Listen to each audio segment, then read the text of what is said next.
100 years ago was the Battle of Salm from World War I.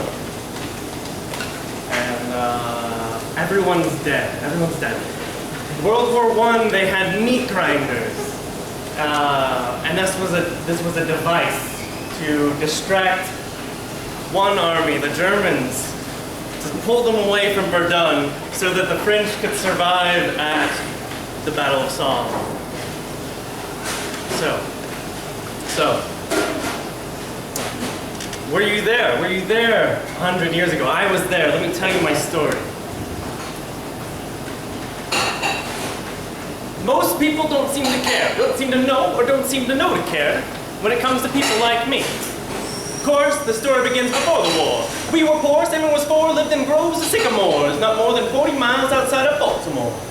But open our door, you find us hardworking, making keychains and that sort of thing for passerbys, which got us by if a stranger might buy it before he said goodbye. But that was life.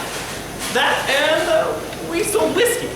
We ran our mouths and our steel from the shores of Maine to the hills of Charlottesville. The vain law of prohibition seemed to hang straight from our undergarments, following our family like noise to holy silence, or like stench to flatulence, or bones to ligaments. It was a haunting. Now, we moved to the great state of Maryland because it was and always will be a wet state. You see, the Marylanders and I include ourselves because of our certain disposition towards the intoxicant, would never endorse such a law. The John Barleycorn would always be a friend. Then, with little preamble, prologue, or preface, the Great War collided with even our quiet life. War is a giant, and we are ants. With no discrimination, you are food, and the giant's hands are rifles, tanks, and aeroplanes. Fork, spoon, and knife.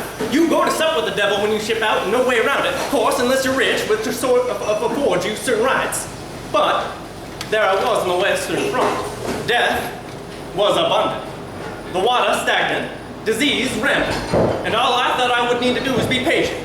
Eventually they would see that I had gone mad, my will not being ironclad. They would say that I was a sad comrade, it wasn't a fad, and if I only asked, I would be allowed to leave.